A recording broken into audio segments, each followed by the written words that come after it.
उर्दू सफ़ा को सब्सक्राइब कीजिए और आने वाली हर नई वीडियो के लिए घंटी दबाइए। इसी लम्हे जूलिया की नजरें साइड सीट के पायदान पर पड़ी तो वो बुरी तरह से चौंक पड़ी। वो तेजी से कार की साइड से होती हुई साइड सीट की तरफ बढ़ी। उसने कार का दरवाजा खोला और फिर हाथ बढ़ाकर उसने पायदान पर पड़ा हुआ एक कार्ड उठा लिया। कार्ड के साथ एक लिपस्टिक भी गिरी हुई थी। उसने दोनों चीजें उठाई और फिर जैसे ही उसकी नजर कार्ड पर लिखे हुए नाम पर पड़ी तो उसका चेहरा एक बार फिर गुस्से से सुर्ख होता चला गया। फोन की घंटी बजी तो कर्नल स्कॉट ने हाथ बढ़ाकर सफेद रंग के फोन का रिसीवर उठा लिया, जिसकी घंटी बजने के साथ ही उस पर लगा हुआ बल्ब स्पार्क करना शुरू हो गया था। Yes colonel, Scott speaking. Colonel Scott ने बेहद स्मार्ट और खुश्क लहजे में कहा, माइटी बोल रहा हूं चीफ। दूसरी तरफ से एक मर्दाना आवाज सुनाई दी, यस माइटी बोलो, क्यों फोन किया है? कर्नल स्कॉट ने उसी अंदाज में कहा, chief lady agent lady Enda को इसकी रहायशगाह से अगवा कर लिया गया है। उसी तरफ से माइटी ने कहा तो कर्नल स्कॉट बुरी तरह से चौंक पड़ा। क्या मतलब? किसने अगवा किया है लेडी एंडा को और क्यों? कर्नल स्कॉट ने तेज लहजे में कहा, अगवा करनगान का मुझे इस अभी इल्म नहीं हुआ चीफ। फिर एक जरूरी काम से लेडी एंडा की रिहायशगाह में किया था। जब मैं वहां पहुंचा तो उसकी रिहायशगाह में हटर बोंग मची हुई थी। वहां हर तरफ लाशें पड़ी थी और लेडी एंडा वहां से गायब थी। माइटी ने कहा, ओह तो किसी ने लेडी एंडा की रिहायशगाह पर हमला किया था। कर्नल स्कॉट ने होंठ भींचते हुए कहा, यस चीफ, हमला आवरों ने रिहायशगाह में मौजूद तमाम अफराद को हलाक कर दिया। उनमें से एक मुलाजिम जो शदीद जख्मी था, उसने बताया कि रात के वक्त अचानक चंद नकाबपोश दीवारों को कूदकर रिहायशगाह में दाखिल हुए और उन्हें अंदर आते ही हर तरफ फायरिंग शुरू कर दी। क्या वो मुलाजिम अभी जिंदा है और इन हमला आवरों में से किसी को पहचान सकता है? कर्नल स्कॉट ने पूछा। नो चीफ, उसके कहने के मुताबिक हमला आवरों ने नकाब पहने हुए थे, उसे कई गोलियां लगी थी और वो आखिरी सांसों में था जब मैंने उससे बात की थी। माइटी ने कहा, रात किस वक्त लेडी एंडा की रिहायशगाह पर हमला किया गया था? कर्नल स्कॉट ने जबड़े भींचे हुए पूछा। रात के 2 बजे चीफ। माइटी ने कहा, तुम अब कहाँ हो? कर्नल स्कॉट ने पूछा। मैं लेडी एंडा की रिहायशगाह में हूँ। यहाँ मुतलका पुलिस पहुंच चुकी है और वो इन्वेस्टिगेशन कर रही है। मैं भी खसूसी पास दिखाकर उनके साथ सर्च कर रहा हूं ताकि हमला आवरों का कोई क्लू ढूंढ सकूं। माइटी ने कहा, ठीक है, मैं तुम्हारे पास कॉटर को भेज रहा हूं। वो भी तुम्हारे साथ मिलकर क्लू तलाश करेगा और जैसे ही तुम दोनों को हमला आवरों का इल्म हो, तुम फौरी तौर पर लेडी एंडा की बाजियाबी के लिए इन पर हमला कर देना।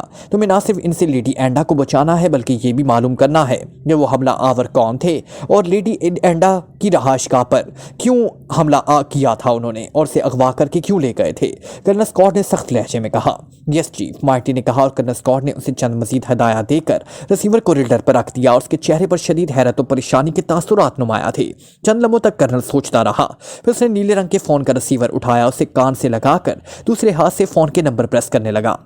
यस राब्ता मिलते ही उसके नंबर 2 की आवाज सुनाई थी। कर्नल स्कॉट बोल रहा हूं। कर्नल स्कॉट ने मखसूस लहजे में कहा, ओ यस चीफ, कॉटर बोल रहा हूं। दूसरी तरफ से कॉटर ने कर्नल की स्कॉट की आवाज सुनकर यकलख्त मौतबाना लहजे में कहा, कहाँ हो तुम इस वक्त? कर्नल स्कॉट ने पूछा। मैं अपने फ्लैट में हूँ चीफ, बस तैयार होकर हेडक्वार्टर के लिए निकलने ही वाला था।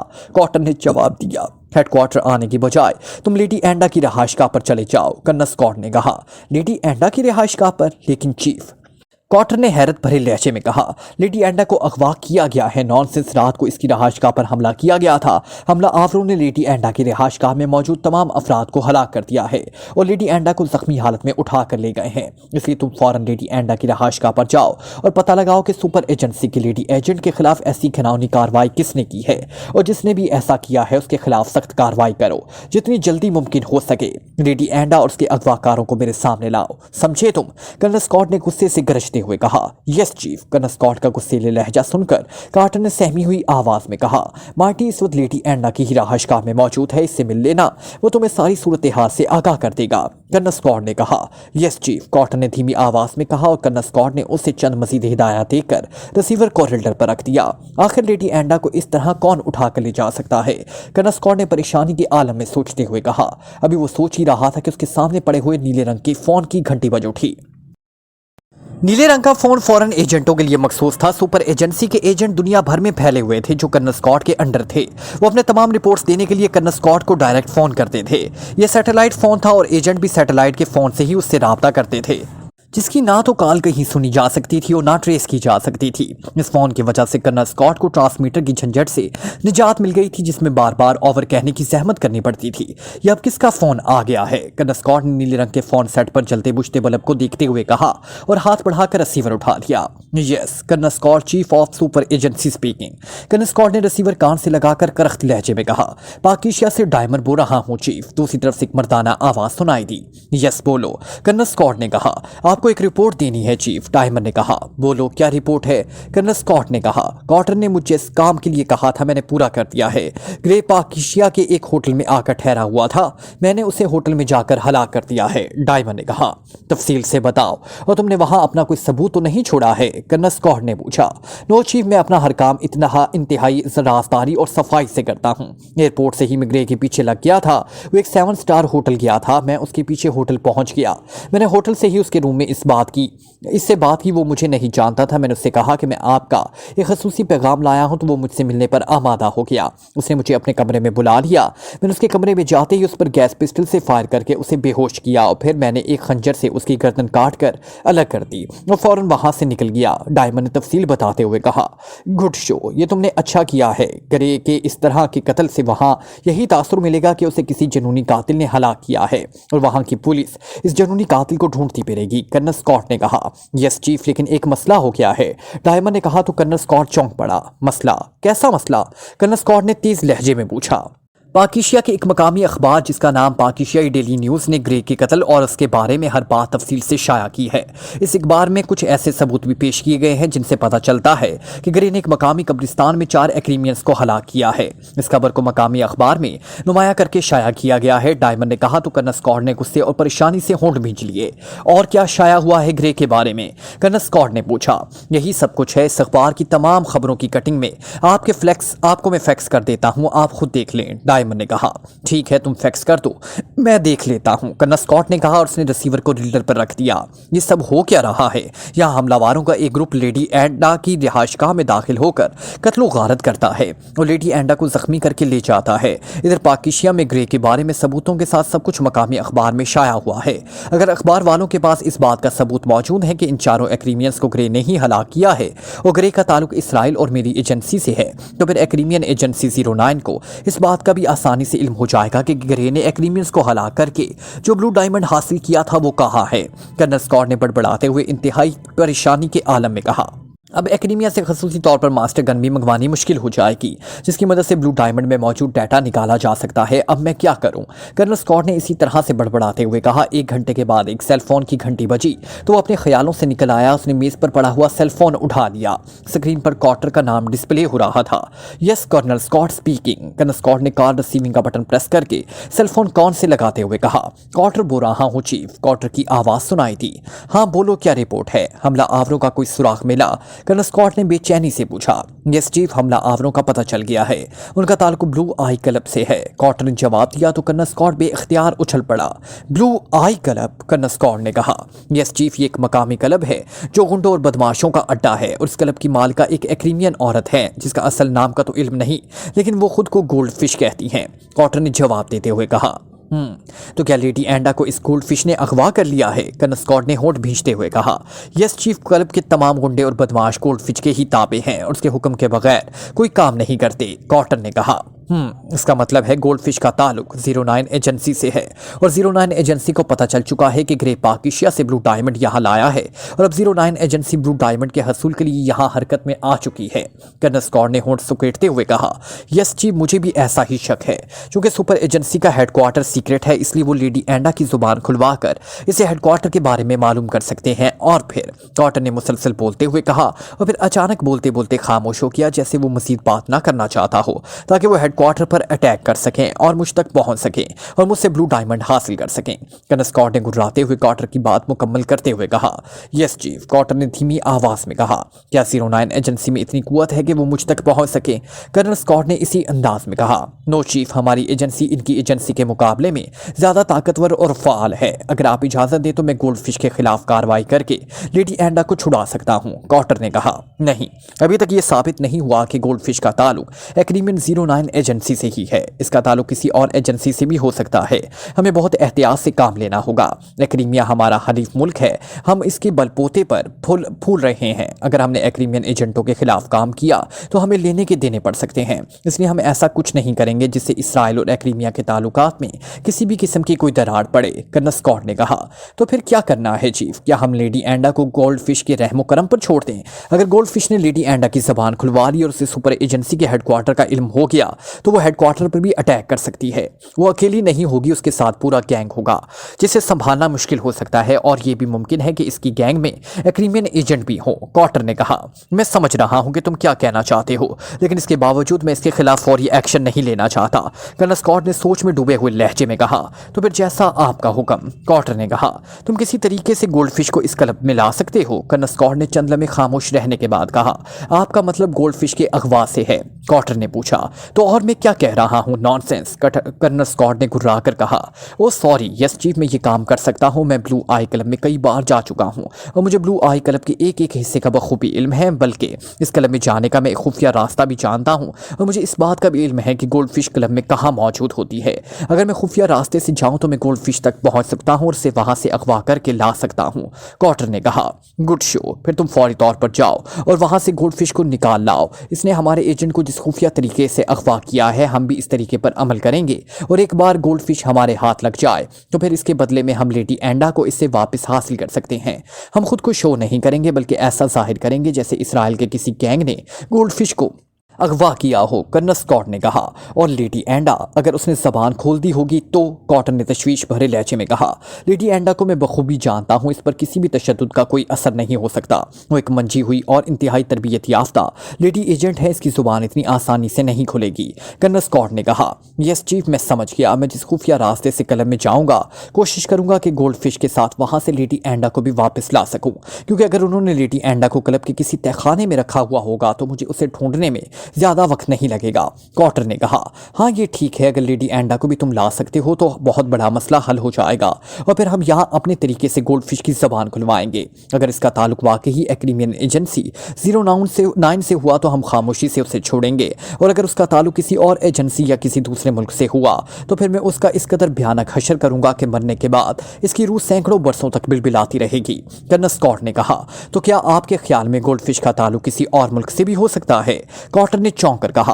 हाँ, जरूरी नहीं कि क्रीमियन कार्ड होल्डर होने की वजह से वो क्रीमिया से ही ताल्लुक रखती हो, इसका ताल्लुक हमारे किसी दुश्मन मुल्क से भी हो सकता है और यहाँ फॉरेन एजेंट के तौर पर काम कर रही हो और अपनी हिफाजत के लिए उसने क्रीमियन ग्रीन कार्ड हासिल कर रखा हो, कर्नल स्कॉट ने कहा। यस चीफ, आप ठीक कह रहे हैं, वाकई ये सब मुमकिन है और गैर मुल्की एजेंट कुछ भी कर सकते हैं, कॉटर ने कहा। तो फिर जाओ, देर ना करो, इससे पहले कि लेडी एंडा को गैर जरूरी तशद्दुद का निशाना बनाकर उसकी जबान खुलवाने की कोशिश की जाए, उसे रिहा कराने और गोल्ड फिश को उसके क्लब से लाने का काम जल्दी मुकम्मल करो, कर्नल स्कॉट ने कहा। यस चीफ, कॉटर ने जवाब दिया। तो कर्नल स्कॉट ने उसे चंद मजीद हिदायत दी और रिसीवर को रिल्डर पर रख दिया। काश कि तुम्हारा ताल्लुक क्रीमियन एजेंसी 09 से ना हो, गोल्ड फिश, फिर देखना मैं तुम्हारा क्या हशर करता हूं, कर्नल स्कॉट ने गुर्राते हुए कहा। फिर वो गहरे ख्यालों में खो गया, जैसे वो ख्यालों ही ख्यालों में गोल्ड फिश के टुकड़े कर रहा हो। ये क्या है? जूलिया ने कार्ड और लिपस्टिक इमरान की आंखों के सामने लहराते हुए घुर्राहट भरे लहजे में पूछा। एक कार्ड और एक लिपस्टिक, इमरान ने दांत निकालते हुए कहा। किसका है ये कार्ड और लिपस्टिक? जूलिया ने इंतहाई जारहाना अंदाज में इमरान की तरफ बढ़ते हुए कहा। कसम से ये दोनों चीजें मेरी नहीं हैं, इमरान ने जूलिया का अंदाज देखकर सहम जाने वाले अंदाज में कहा। यह कार्ड एक लड़की का है, जूलिया ने इमरान के सामने आते हुए कहा। लड़की का कार्ड? लेकिन ये तो मुझे प्रिंटेड गत्ते का कार्ड लग रहा है, इमरान ने अपने मखसूस लहजे में कहा। फजूल बातें मत करो और बताओ कि ये कार्ड और लिपस्टिक तुम्हारी कार में कहां से आए हैं, जूलिया ने इसी अंदाज में पूछा। उड़कर आ गई होंगी दोनों चीजें, मैंने तो नहीं रखी, इमरान ने कहा। कौन थी तुम्हारे साथ कार में? जूलिया ने पूछा। कोई नहीं, इमरान ने इस तरह ढटाई से कहा। इस कार्ड पर एक मकामी अखबार की लेडी रिपोर्टर रीटर का नाम है, जूलिया ने कहा। तो वो सब चौंक पड़े। देखा, मैंने कहा था ना कि इमरान झूठ बोल रहा है कि इसके साथ कार में और कोई नहीं थी, तनवीर ने दांत निकाल कर कहा। शट अप, तुम अपना मुंह बंद रखो, मुझे बात करने दो इससे, जूलिया तनवीर पर ही उलट पड़ी और तनवीर जूलिया की डांट सुनकर बुरे बुरे मुंह बनाना शुरू कर दिया। इमरान, मैं तुमसे कुछ पूछ रही हूँ, जूलिया ने एक बार फिर इमरान की तरफ देखते हुए कहा। क्या पूछ रही हो? इमरान ने कहा। मैं पूछ रही हूँ कि कौन है ये रीटा, जूलिया ने गुर्राते हुए कहा। खुद ही तो बता रही हो कि एक मकामी अखबार की लेडी रिपोर्टर है, इमरान ने कहा। इसकी लिपस्टिक और कार्ड तुम्हारी कार में क्या कर रहे थे, और ये यूडी क्लोन की खुशबू जो तुम्हारी कार में रची हुई है, जो इस बात का सबूत है कि लड़की काफी देर तक तुम्हारी कार में मौजूद रही थी। जूलिया ने उसे तेज नजरों से घूरते हुए कहा। हाँ, तो मैंने कब इनकार किया है कि कार में लड़की नहीं थी? इमरान ने कहा। कौन थी वो और तुम्हारी कार में क्या कर रही थी? जूलिया ने उसे तेज नजरों से घूरते हुए कुर्राहट भरे लहजे में कहा। इमरान का जवाब सुनकर उसकी आंखों में नमी सी आ गई थी। एक लड़की ही थी जिसका नामो पता तुम्हारे हाथ में है। अब ये ना पूछना कि वो मेरी क्या लगती थी या वो मेरी कार में क्यों आई थी। मैं सिर्फ इतना ही कहूंगा कि वो मेरी शनासा नहीं थी और एक चौराहे पर मेरी कार में जबरदस्ती आकर बैठ गई थी। मैंने उसे अपनी कार में बैठने के लिए मजबूर नहीं किया था। इमरान ने जूलिया का लहजा सुनकर नागवार और इंतहाई सख्त लहजे में जवाब देते हुए कहा। फिर उसने सारी बात बता दी कि वो लड़की किस तरह उसकी कार में अचानक आकर बैठ गई। क्या तुम सच कह रहे हो? क्या वाकई तुम्हारा इससे कोई ताल्लुक नहीं? वो खुद ही लिफ्ट लेने तुम्हारी कार में बैठी थी? इमरान का जवाब सुनकर जूलिया ने आंखें चमकाते हुए कहा। एक बार मैंने जो कह दिया सो कह दिया। अब तुम इस बात को जिस रंग में चाहो ढाल लो। तो मुझे ये बताओ कि मुझे यहाँ किस लिए बुलाया गया है? इमरान ने उसी अंदाज में कहा तो जूलिया का रंग बदल गया। इमरान का अंदाज बता रहा था जैसे उसे जूलिया की बातों से शदीद कुफ्फत हुई है और अगर जूलिया इस मौजू पर मजीद बात की तो इमरान यकीनन भड़क उठेगा। मिस जूलिया, आप इस बात को यहीं दफन कर दे। जब इमरान साहब ने कह दिया कि उनका मिस रीटा से कोई ताल्लुक नहीं और वह ज़बरदस्ती उनकी कार में आकर बैठ गई थी, तो आपको इस मौजू पर मजीद कोई बात नहीं करनी चाहिए, बल्कि हमें इस मौजू पर बात करनी चाहिए जिसके लिए हम यहाँ आए हैं। सफदर ने भी इमरान के चेहरे पर नागवारियत और गुस्से की तासुरात देखकर तेज तेज बोलते हुए कहा। ठीक है, सुनो, हमने यहाँ लेडी घोस्ट के शिकार का प्रोग्राम बनाया है। जूलिया ने इमरान की तरफ मुखातिब होकर कहा। लेडी घोस्ट का शिकार? क्या मतलब? इमरान ने चौंक कर कहा तो जूलिया ने उसे सारी बात तफसील से बतानी शुरू कर दी। आइडिया तो अच्छा है, लेकिन मुझे नहीं लग रहा कि लेडी घोस्ट इस कदर आसानी से तुम्हारे बिछाए हुए जाल में फंस जाएगी। सारी बात सुनकर इमरान ने कहा। क्यों? वो क्यों नहीं फंसेगी हमारे जाल में? जूलिया ने कहा। वो बेहद तेज और इंतहाई ज़हीन है। इसके कहने के मुताबिक उसकी हजारों आंखें हैं जिनसे दो अपने खिलाफ होने वाली हर साजिश आसानी से देख लेती है। अगर उसे पता चल गया कि यहाँ उसके खिलाफ गेम जारी है तो इस गेम का भी तारोपूत बखेर देगी और उल्टा हमें नुकसान भी पहुंचा सकती है। और अभी तक हमारे पास ऐसा कोई सबूत नहीं है जिससे हम ये साबित कर सकें कि इसका ताल्लुक इंसानों से है भी या नहीं। हो सकता है वो सचमुच कोई भूतनी हो। ऐसी सूरत में हमारे साइंसी जाल इसका रास्ता कैसे रोक सकेंगे? इमरान कहता चला गया।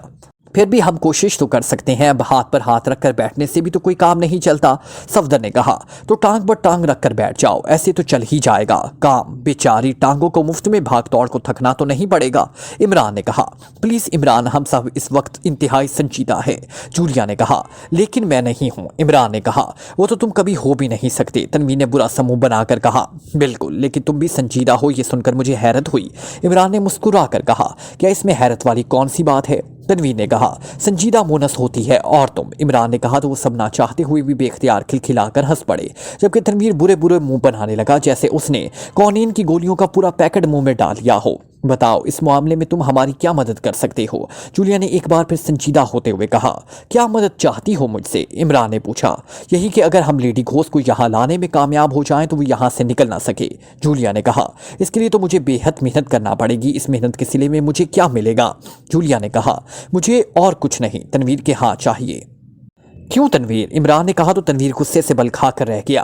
इमरान की हर बात की तान उसी पर आकर टूलती थी। उसकी मेरी तरफ से हाँ ही समझो, ये मेरी किसी भी बात पर इख्तलाफ नहीं करेगा। जूलिया ने कहा तो उसकी बात सुनकर तनवीर के चेहरे पर हवाइयाँ उड़ने लगी। तनवीर के चेहरे पर हवाइयाँ उड़ते देखकर इमरान के होंठों में बेख्तियार मुस्कुराहट आ गई। सोच लो, ऐसा ना हो कि मैं बैंड बाजा लेकर आऊं तो तुम्हारा भाई मेरी बारात रोकने के लिए बीच सड़क पर बैठ जाए। इमरान ने कहा तो वो सब हंस पड़े। नहीं बैठेगा ये बीच सड़क में, तुम बारात लाने की तैयारी तो करो। जूलिया ने कहा तो इमरान बेख्तियार अपने सर पर हाथ फेर कर रह गया और इमरान को इस तरह जूलिया के जवाब पर लाजवाब होते देखकर वो सब हंसने लगे।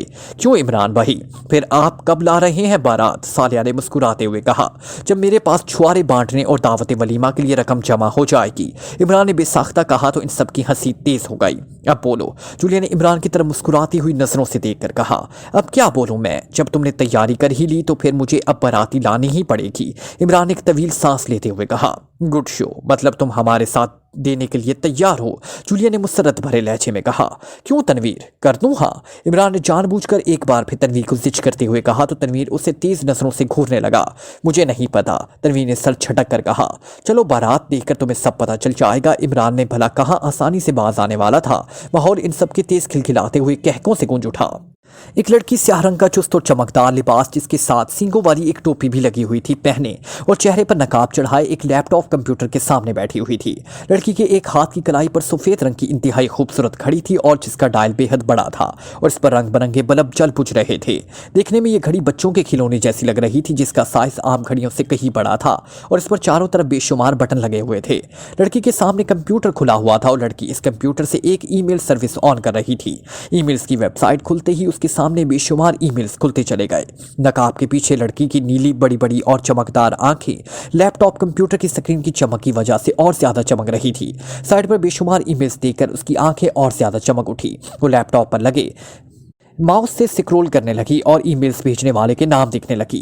वेबसाइट पर 20 से ज्यादा ईमेल्स थी। लड़की ने एक ईमेल खोली और उसे पढ़ने लगी। एक ईमेल पढ़कर उसने दूसरी और फिर तीसरी ईमेल चेक करनी शुरू कर दी। फिर वो 8वीं या 9वीं ईमेल पढ़ते होते ही बेख्तियार चौंक पड़ी। गुड शो, ये फजल भाई मटर वाले की ईमेल काम की साबित हो रही है, लड़की ने कहा और फिर वो इन हमाकी से इसी ईमेल में लिखी हुई इबारत पढ़ने लगी। ईमेल भेजने वाले ने अपना फोन नंबर लिखा हुआ था। लड़की ने ईमेल खत्म की तो उसने लैपटॉप के साथ रखी हुई एक वायर जिसकी एक बड़ी साइड पर पिन और दूसरी साइड पर यूएसबी फ्लैश ड्राइव लगी हुई थी। फ्लैश ड्राइव इसने अपनी कलाई पर बंधी हुई खिलौने जैसी वॉच पर लगाई और एसबी पिन उसने लैपटॉप पे लगा दी और अपने टॉय वॉच को एक बटन प्रेस किया तो डायल में जलते बुझते बल्ब बुझ गए और डायल में सुर्ख रंग के जलते बुझते बल्बों की एक कतार सी सर्कल करने लगी और डायल के दरमियानी हिस्से में नीले रंग का एक बल्ब रोशन हो गया। लड़की ने लैपटॉप से ईमेल साइट ऑफ की और उसकी जगह कंप्यूटर के डेस्कटॉप पर मौजूद एक जदीद सॉफ्टवेयर ओपन करना शुरू कर दिया। जैसे ही स्क्रीन पर सॉफ्टवेयर ओपन हुआ स्क्रीन पर 2 विंडोज बन गई। इनमें एक विंडो ब्लैंक थी जबकि दूसरे हिस्से में एक नक्शा सा फैल गया था। निचले हिस्से में नंबर पैड बन गए थे और नंबरों के साथ फोन ऑन और ऑफ करने के बटन भी बने हुए दिखाई दे रहे थे। लड़की ने अपने रिस्ट वॉच का एक और बटन दब प्रेस किया तो अचानक रिस्ट वॉच से हल्की हल्की टू टू की आवाज निकल गई। लड़की ने निगर माउस उसके जरिए स्क्रीन पर नंबर पैड को एक एक करके प्रेस करना शुरू कर दिया। वो ईमेल भेजने वाले के सेलफोन के नंबर प्रेस कर रही थी। तमाम नंबर प्रेस करने के बाद उसने नंबर पैड के साथ बना हुआ कॉल करने वाला बटन प्रेस कर दिया। जैसे ही उसने बटन प्रेस किया उसी लम्हे उसकी टॉय रिस्ट वॉच में लगे हुए स्पीकर से दूसरी तरफ कॉल जाने की बेल सुनाई दी। यस, सेठ बजल भाई मटर वाला स्पीकिंग। दूसरे ही लम्हे रिस्ट वॉच के स्पीकर से एक बलगम सदा और कामती हुई आवाज सुनाई थी। लेडी घोस्ट बोल रही हूँ। लड़की ने रिस्ट वॉच अपने मुंह के पास लाकर किसी नागिन की तरह फुनकार कर कहा, लेडी घोस्ट। अरे बाप रे, ये तुम्हारा आवाज इस कदर खौफनाक क्यों है लेडी बहन? क्या तुमने अपने गले मिले में किसी नागिन वागिन की आवाज फिट कर आ रखी है? उसी तरफ से फजल भाई ने खौफ भरे लहजे में कहा, मैंने फजूल बातों के लिए फोन नहीं किया। ये बताओ कि तुमने मेरी वेबसाइट पर जो मेल भेजी है वो दुरुस्त है? लेडी घोष ने गुर्राहट भरे लहजे में कहा, ए मज साले का पता तुम किस मेल फीमेल की बात कर रही हो? मुझे तो इतना पता है कि मैंने तुमको एक काम बोला है जो अगर तुम कर सकती हो तो बजे फोन वदन करो और बताओ कि मेरे इस काम दाम के कितने पैसे वैसे लोगी। फजल भाई ने इस अंदाज में कहा, मुझे अपना पता बताओ, मैं तुमसे खुद आकर मिलना चाहती हूँ। लेडी घोष ने कहा, ए घोसट माई, तुम्हें पता वता लेने की क्या जरूरत है? तुम काम करो, उसके दाम लो, बस काम खत्म, पैसा हजम। फजल भाई ने कहा, ठीक है, तुम नहीं मिलना चाहते तो ना सही, लेकिन तुमने मुझसे जो काम लेना है उसके मैं तुमसे डबल चार्जेस लूंगी। बोलो, दे सकते हो? लेडी घुसट ने कहा, ए घूसट माई, मुझे डबल मबल का नहीं पता, तुम दाम बोलो बस, मगर शर्त यह है कि तुम मेरा काम लाजमी करना है। हाँ, फजल भाई ने कहा, बेफिक्र रहो, तुम्हारा काम हो जाएगा और ब्लैक बल तुम तक हिफाजत से पहुंच भी जाएगा। इस काम के लिए मैं तुमसे 20 लाख रुपए लूंगी, आधे काम होने से पहले और आधे काम होने के बाद। लेडी घोसर ने कहा, मैं तुमको सारी रकम एक साथ दे दूंगा माई, मगर इस बात की क्या गारंटी वारंटी है कि तुम मेरा काम करोगी और मेरी रकम हजम जम नहीं करोगी? फजल भाई ने शुकी वाले लहजे में कहा, बेफिक्र रहो, लेडी घोस्ट अपने प्रोफेशन से कभी धोखा नहीं करती, जो डील करती है उसे पूरा करती है और कीमती से कीमती चीज भी अपने पास नहीं रखती। ब्लैक बल तुम तक लाजमी पहुंचेगा। रही गारंटी की बात, तो लेडी घोष के मुंह से निकला हुआ हर लफ्ज गारंटी होती है। अगर तुम्हें काम कराना है तो बोलो, वरना फोन बंद कर दो। लेडी घोसर ने फुनकारती हुई आवाज में कहा, अरे नहीं नहीं घूसट माई, तुम तो खाम खा नाराज महाराज हो गई। मुझे अपना काम दाम कराना है। तुम बोलो, मुझे तुमको जो रकम देनी है वो कैसे देनी है और कहाँ देनी है? मुझे तो बाबा अपनी चीज से मतलब वो तलब है, वो चीज मुझे मिल जाए तो मेरे बाबा नाउम्मीद ही हो जाएगी। फजल भाई ने कहा, मैं तुम्हें एक फौरन अकाउंट बता देती हूँ, रकम इस अकाउंट में जमा करा दो। रकम जमा होते ही मुझे इसकी रसीद मिल जाएगी और रकम मिलते ही मैं अपना काम शुरू कर दूंगी और अगले 2 रोज में तुम्हारा काम हो जाएगा और ब्लैक पर्ल तुम तक पहुंच जाएगा। जैसे ही ब्लैक पर्ल तुम्हारे पास पहुंचेगा तुम फौरी तौर पर मेरे इसी अकाउंट में बाकी रकम भी मुंतकिल करा देना। लेडी घोस्ट ने सख्त लहजे में कहा, समझ गया ना माई, तुम फुकर मुकर क्यों करती है, लेकिन एक बात है माई। फजल भाई ने कहा, क्या? लेडी घोष ने कहा, बाबा किसी को इस बात का पता वता नहीं लगना चाहिए कि काला मोती मैंने तुमसे चोरी मोरी कराया है। अगर किसी को पता चल गया ना तो सारा जमाना वमाना मेरा दुश्मन हो जाएगा और मैं सबके सामने रुस्वा हो जाऊंगा। पचल भाई सब कुछ बर्दाश्त कर सकता है लेकिन अपना नाम वाम मिट्टी में नहीं मिला सकता ना बाबा, वो नहीं हो सकता। फजल भाई ने कहा, बेफिक्र रहो, मैं अपने क्लाइंट का राज अपने तक ही महदूद रखती हूँ, किसी के सामने ओपन नहीं करती और किसी का मुझ तक पहुँचना मुश्किल ही नहीं नामुमकिन भी है, इसलिए तुम्हारा राज हमेशा महफूज रहेगा। ठीक है जी बाबा, तुमने जो कहा मैंने उसे मान लिया। अब तुम जल्दी मल्दी से अपना नाम बता दो, अपना नाम पता बताओ ताकि मैं तुमको काम की कीमत वीमत दे सकूं। फजल भाई ने कहा तो लेडी घोष ने उसे अपनी फर्जी नाम का एक फौरन अकाउंट नोट कराना शुरू कर दिया। ठीक है बाबा, मैं अभी फल फूर 10 लाख रुपए इस अकाउंट पर ट्रांसफर करता हूँ, फजल भाई ने कहा और लेडी घूस ने ओके कहकर निगर माउस से कॉल डिस्कनेक्ट का बटन प्रेस करके कॉल खत्म कर दी।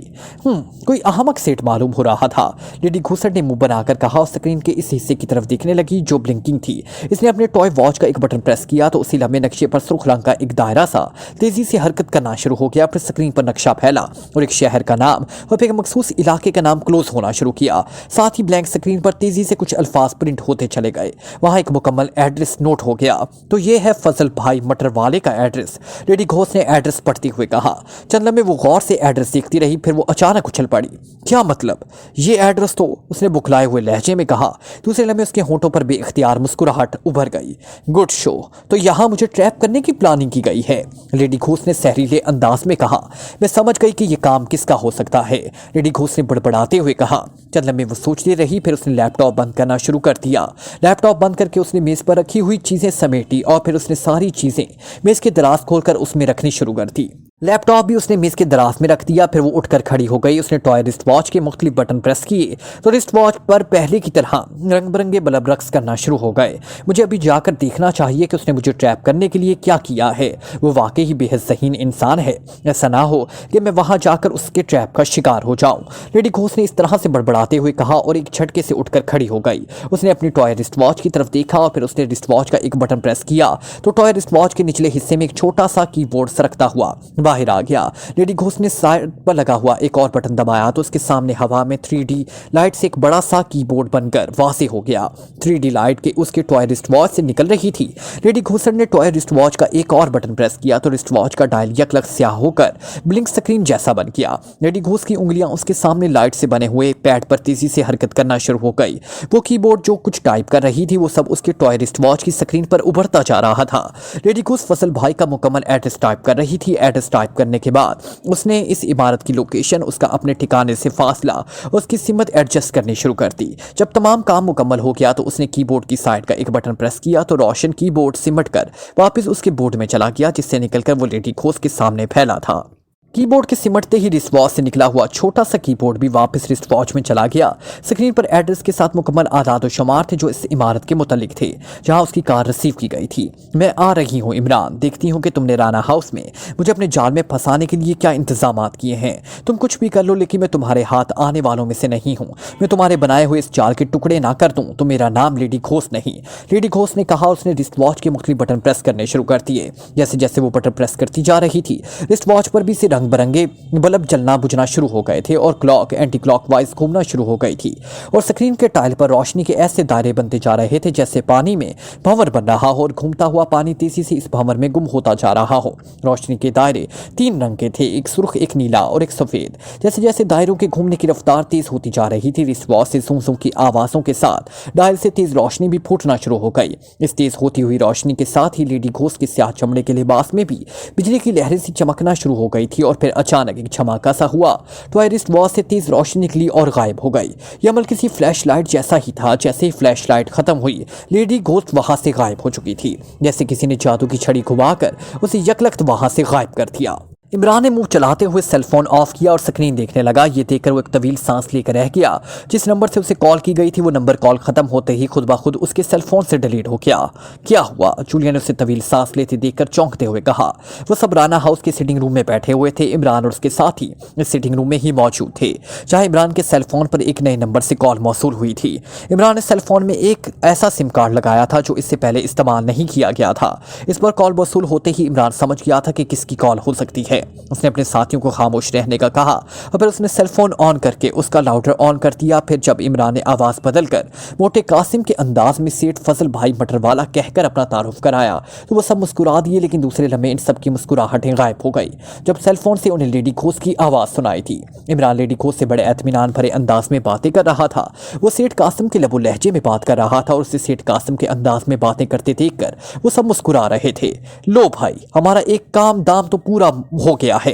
लेडी हुचट माई ने हमारी भेजी हुई मील चेक में कर ली है और इसने हमारे लिए यहाँ से ब्लैक पलवल चोरी वोरी करने का भी प्रोग्राम बना लिया है। इमरान ने सेठ फजल भाई के अंदाज में बात करते हुए कहा तो सब हंस पड़े। तुम लेडी घोसट से इससे भी बुरे लहजे में बात नहीं कर सकते थे। जूलिया ने मुंह बनाकर कहा जैसे उसे इमरान का सेठ फजल भाई वाला नाम और उसके बोलने का अंदाज पसंद ना आया हो। तुम बता देती, मैं उससे किसी खलाई मखलूक के अंदाज में बात कर लेता जो ना उसकी समझ में आती और ना तुम्हें। इमरान ने कहा तो वो सब मुस्कुरा दिए। तो क्या अब आप वाकई ही उसके अकाउंट में रकम जमा कराएंगे? सफदर ने कहा। मेरे पास इतनी बड़ी रकम होती तो मैं अब तक शादीशुदगान में ना शामिल हो गया होता, इमरान ने मुंह बनाकर कहा। लेकिन रकम का बंदोबस्त तो हमें करना पड़ेगा। अगर हमने इसके अकाउंट में रकम ट्रांसफर ना कराई तो वो हमारा काम करने के लिए नहीं आएगी और अगर वो यहाँ ना आई तो मैं आपके लिए किए हुए तमाम इंतजाम धरे के धरे रह जाएंगे, सालिया ने कहा। तुम्हारे पास रकम है तो तुम जमा करा दो इसके अकाउंट में, और अगर नहीं है तो डिप्टी साहिबा से कहो कि ये चीफ से बात करे ताकि चीफ अपने तौर पर लेडी घोस्ट के अकाउंट में रकम जमा करा दे। अगर वो हमारे काबू में आ गई तो फिर इसका सारा अकाउंट हमारा हो जाएगा। इसमें से 10 लाख में चीफ को वापस कर दूंगा और बाकी सब हसम कर जाऊंगा, इमरान ने कहा। तुम तो चाहते हो कि लेडी घोस्ट के अकाउंट में चीफ रकम जमा कराए, जूलिया ने उसे गौर से देखते हुए कहा। हाँ, मिशन मुल्की हो या गैर मुल्की उसके अखराजात इदारा ही उठाता है और अब जब चीफ ने लेडी घोस्ट को पकड़ने और उसे कैफरे किरदार तक पहुंचाने की ऑफिशियल तौर पर जिम्मेदारी उठा ली है तो इस पर किए जाने वाले तमाम अखराजात चीफ के हिस्से में ही आते हैं, इसलिए ये काम चीफ को ही करना चाहिए, इमरान ने कहा। तो मुझे ये ना समझाओ कि किसकी जिम्मेदारी क्या है, तुम ये बताओ कि तुम ये क्यों चाहते हो कि लेडी घोष के फॉरेन सीक्रेट अकाउंट में चीफ ही रकम ट्रांसफर कराए, जूलिया ने उसे तेज नजरों से घूरते हुए कहा। इमरान साहब के कहने का मतलब है कि अगर चीफ लेडी घोष के अकाउंट में रकम जमा कराने के साथ साथ इस खुफिया अकाउंट की जांच पड़ताल भी कर सकता है कि यह अकाउंट किसका है और इसका मालिक कौन है। इस तरह भी तो लेडी घोष की असलियत का पता चलाया जा सकता है, कैप्टन शकील ने कहा। तो जूलिया एक तवील सांस लेकर रह गई। समझ में नहीं आता कि आखिर इस इंसान के दिमाग में इतनी जहानत कहाँ से आ गई। इसकी हर बात में कोई ना कोई मुसलिहत लाजिमन पोशीदा होती है, जूलिया ने सर झटकते हुए कहा। जहानत चमक से बढ़ती है और जब मेरे सामने चमक जैसा चमकता हुआ चेहरा हो तो फिर तुम खुद सोच सकती हो कि इमरान ने मुस्कुराते हुए कहा। अच्छा, मैं चीफ से बात करती हूँ, जूलिया ने कहा और उसने हैंडबैग से अपना सेलफोन निकाला। उस पर चीफ के नंबर प्रेस करने लगी। इमरान चंद लम्हे उसके पास बैठा रहा, फिर अचानक वो एक झटके से उठकर खड़ा हो गया। उसके चेहरे पर हैरत के तासुरात नमूदार हो गए। क्या हुआ? सफदर ने उसे उठते और उसके चेहरे पर हैरत के तासुरात देखकर पूछा। 1 मिनट, इमरान ने कहा। फिर वो हैरत भरी नजरों से चारों तरफ देखना शुरू हो गया। चंद लम्हे वो इधर उधर देखता रहा, फिर वो तेजी से दरवाजे की तरफ लपका। उसे दरवाजे की तरफ जाते देखकर इन सब ने हैरत भरी नजरों से एक दूसरे की तरफ देखा, फिर वो भी उठकर दरवाजे की तरफ बढ़ गए। इमरान ने बाहर निकलकर चारों तरफ गौर से देखना शुरू कर दिया। उसके चेहरे पर बदस्तूर हैरत के तासुरात थे। वो कभी दाएं तरफ जा रहा था और कभी बाएं। उसका अंदाज ऐसा था जैसे वो हवा में कुछ सूंघता हुआ किसी को तलाश करने की कोशिश कर रहा हो। बात क्या है इमरान साहब, आप यहाँ किसे ढूंढ रहे हैं? सफदर ने इमरान से मुखातिब होकर कहा। क्या तुम्हें यहाँ किसी की मौजूदगी का एहसास नहीं हो रहा है? इमरान ने कहा तो सफदर समेत सब चौंक पड़े और हैरत से इधर उधर देखने लगे। किसी की मौजूदगी का एहसास हो रहा है आपको? हमें तो ऐसा कुछ महसूस नहीं हो रहा, सदीकी ने कहा। जोसेफ, इमरान ने सदीकी की बात का जवाब देने के बजाय सामने स्टूल पर बैठे हुए जोसेफ को आवाज देते हुए कहा। तो जोसेफ उठकर तेजी से उसकी तरफ लपका। यस बॉस, जोसेफ ने बड़े मौतबाना लहजे में कहा। क्या तुम सोए हुए हो? इमरान ने उसकी तरफ गौर से देखते हुए कहा। नो बॉस, मैं जाग रहा हूं, जोसेफ ने फौरन कहा। तो फिर तुम्हारे एहसासात और तुम्हारी तीसरी आंख को क्या हुआ जिससे तुम्हें यहाँ आने वाली शैतानी और मारवाई ताकतों का पता भी चल जाता है और तुम उन्हें देख भी लेते हो? इमरान ने उसकी तरफ से हैरत से देखते हुए कहा। मेरे तमाम एहसासात जाग रहे हैं बॉस और मेरी तीसरी आंख भी खुली हुई है। अगर यहाँ कोई बदरू आई तो मुझे इसका फौरन पता चल जाएगा और मैं उसे देख भी लूंगा, जोसेफ ने कहा।